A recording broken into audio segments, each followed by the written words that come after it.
যত সময় এগোচ্ছে পাল্লা দিয়ে বাড়ছে স্ট্রোকে আক্রান্তের সংখ্যা। কিন্তু আচমকাই বাড়ির কারো বা আপনজনের স্ট্রোক হলে কি করবেন জানেন কি? বিশেষজ্ঞরা জানাচ্ছেন ব্রেন স্ট্রোকের পরের 4 ঘন্টা সময় সবচেয়ে মূল্যবান, যে কারণে এই সময়কে গোল্ডেন আওয়ার বলা হয়। এই সময়ে রোগীর যথাযথ চিকিৎসা হলে বেঁচে যেতে পারেন রোগী, তবে সময় এতটুকুও নষ্ট করলে চলবে না।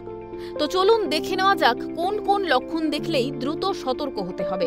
একদম সুস্থ মানুষ হঠাৎ করেই শরীরের ব্যালেন্স হারিয়ে ফেলবেন, হয়তোবা হাঁটতে গিয়ে পড়ে যেতে পারেন, অসাড় হয়ে যেতে পারে হাত পা, হঠাৎ পক্ষাঘাতগ্রস্ত হয়ে যেতে পারে শরীরের কোনো একদিক। তবে মনে রাখবেন, ফেসিয়াল প্যারালাইসিস স্ট্রোকের পূর্ব লক্ষণ।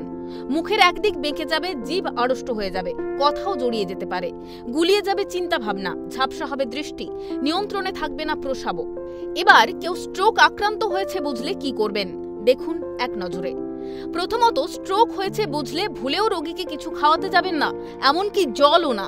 রোগীর জ্ঞান থাকলে তাকে এক পাশ করে শুইয়ে দিন। রোগীর মাথা 1টি বা 2টি বালিশে রেখে উঁচু করে রাখুন। যদি শরীরের একদিক পক্ষাঘাতগ্রস্ত হয়ে যায়, সেদিকটা ওপরের দিকে রাখুন এবং ধরে থাকুন। শ্বাস নিতে যাতে সমস্যা না হয় হালকা জামাকাপড় পরান।